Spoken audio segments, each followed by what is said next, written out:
Hey everyone, welcome back to my channel. Thanks for clicking on this video and taking the time out of your day to watch it.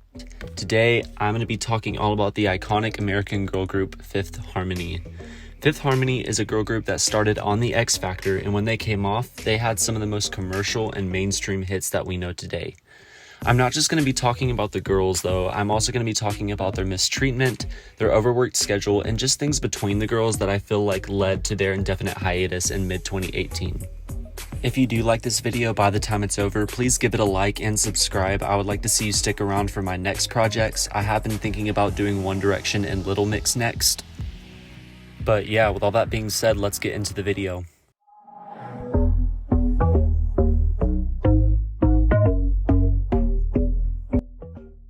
So Fifth Harmony is composed of 5 girls: Camila Cabello, Dinah Jane Hansen, Ali Brooke, Lauren Jaregui, and Normani Corday.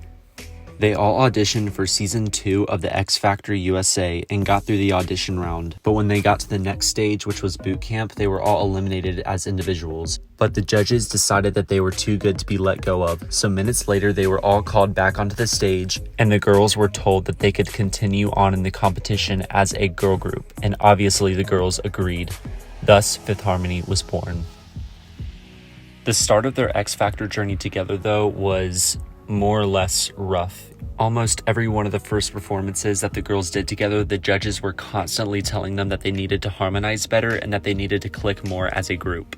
The girls did get better though, and they ended up gaining more popularity as the show went further and further.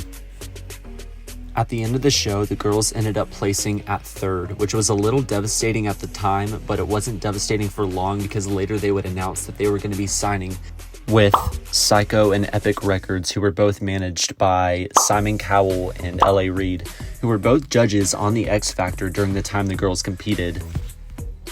This does mark the beginning of the Better Together era. After signing, they didn't really release anything right off the bat, such as the previous bands that Psycho had produced, like One Direction and Little Mix. They just covered some really popular songs of artists that were trending at the moment, just to give people something to live off of while they were working on their first single. And then on July 16th, 2013, they released their debut single, Miss Movin' On. Shortly after releasing it, they already started doing all of this promo and going on the Harmonizer Mall tour following the release of their EP extended play Better Together. And this is a cycle that I will be talking about a lot when it comes to the overworking schedule specifically, because Fifth Harmony does this thing where they will release a single, and then off of that one single, they will perform and perform and perform over and over again and promote so much just with limited amount of music, which is so not their fault. But anyway, while finishing up the Harmonizer Mall tour, they then announced that they would start accompanying Demi Lovato in her Neon Lights tour. And then in the midst of that, they announced that they were going on another mall tour called the Fifth Times a Charm tour. During all this too though is when they also won their very first VMA award, which was huge to them because they hadn't even released their debut album yet. And then shortly after finishing the Fifth Times a Charm tour, they announced that they would start opening for the Austin Mahone tour in 2014. After that though is when we start to enter into the Reflection era. They released their new single, Boss, on July 7th, 2014, which had a very hefty promo and performance schedule. They performed this song on the Honda stage at iHeartRadio, Pitbull's New Year's Eve party, the X Factor, the VMAs, Ryan Seacrest, Billboard, the Today Show, and then shortly after that, they released their new single, Sledgehammer, on November 25th, 2014. This one was performed on Good Morning America, The Ellen Show, The Today Show, Pitbull's New Year's Eve party, Ryan Seacrest. This was all during the time too when they were doing so much promo for their debut album. And then a few months later, on January 30th, 2015, they did release their debut album, Reflection. And then almost immediately after dropping the album, they announced that they were going on their year-long Reflection tour. And then shortly after that, they released their final single for the album, Worth It, on March 2nd, 2015, which was the first song by any girl group to reach 1 billion views on YouTube. Worth It definitely had the most hectic performance schedule out of any of the singles from Reflection. They performed it on the BET Players Awards, the Radio Disney Music Awards, the Today Show, the Summertime Ball, the La Banda Awards, Good Morning America, the Neox Fan Awards, Dancing with the Stars, Live with Kelly and Michael, Ryan Seacrest, Jimmy Kimmel, the Nickelodeon Awards, the Billboard Music Awards, and even after all of that, I'm sure there's others that I'm still missing.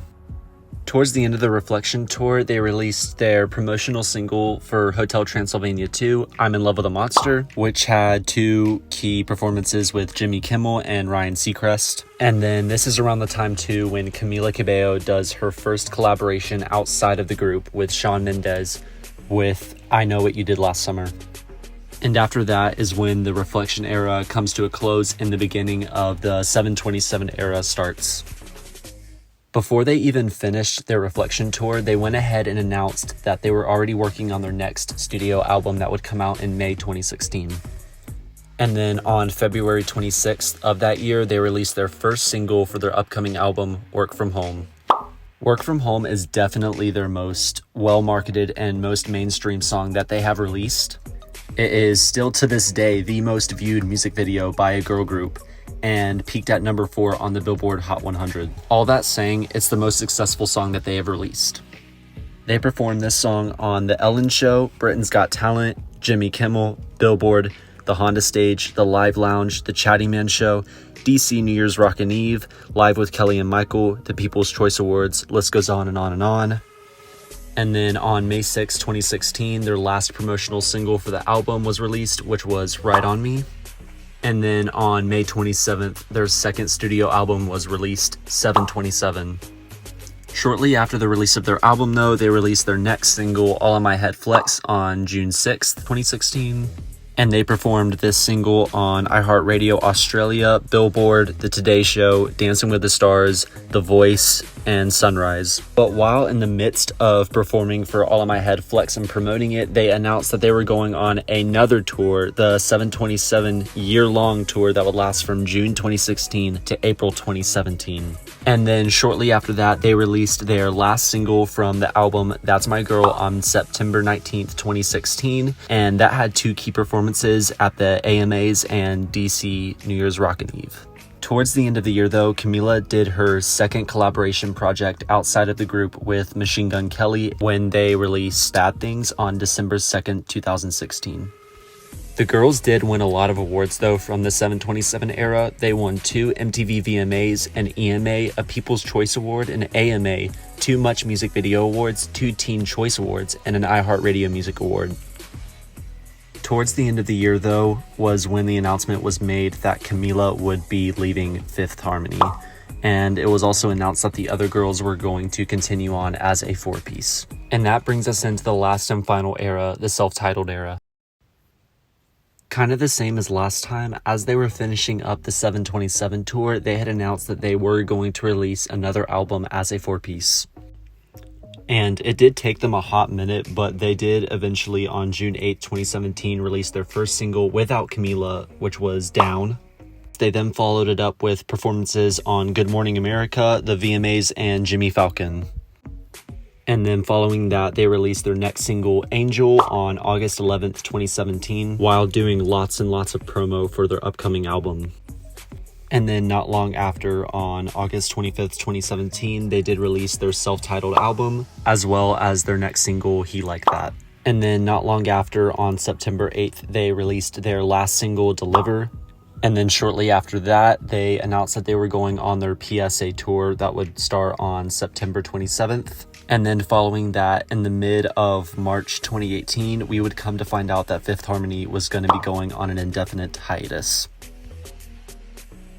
Now that I've gone over Fifth Harmony's entire career, now I would like to get into some of the issues with their management and their label and why I think those had a vital part in why Fifth Harmony fell apart.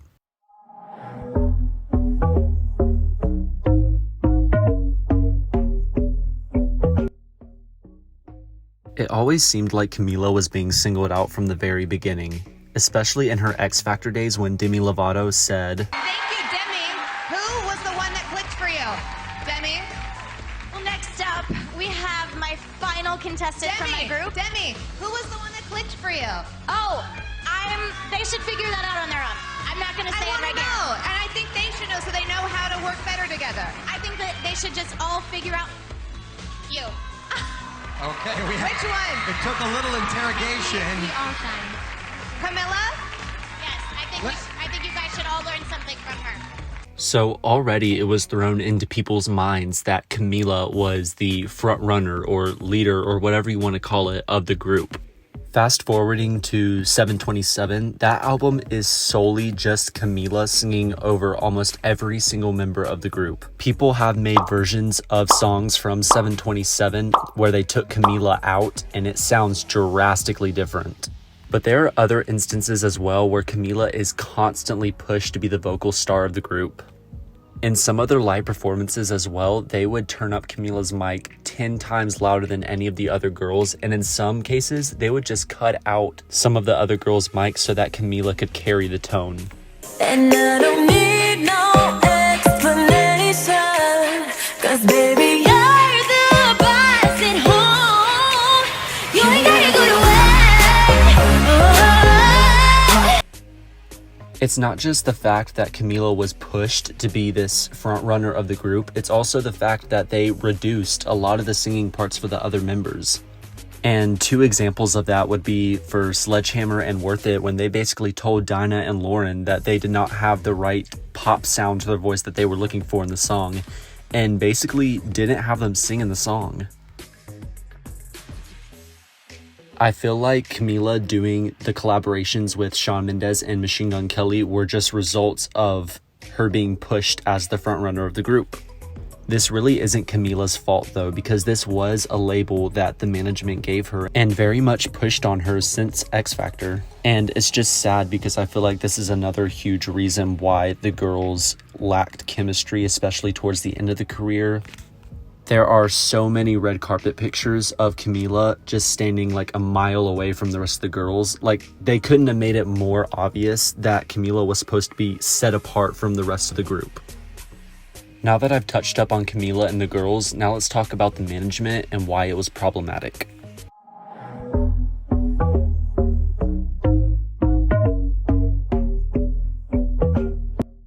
So, although there are so many problems to discuss when it comes to Fifth Harmony's management, usually what comes to mind is their grueling overworking tour schedules.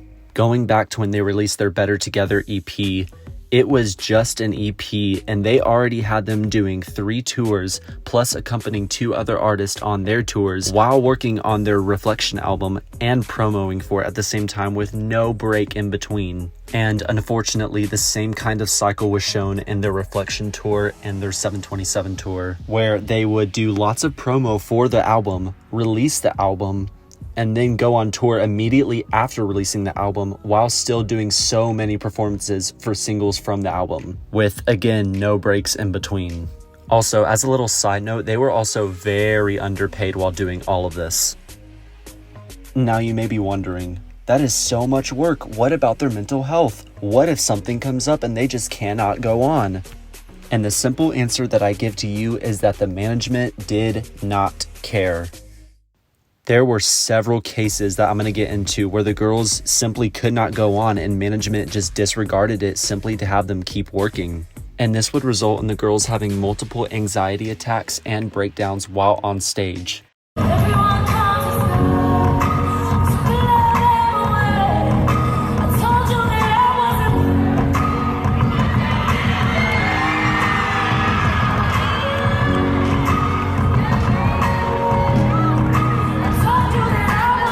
Shortly after Camila left the group, an audio got leaked of Lauren basically ranting about how they were getting treated by their management.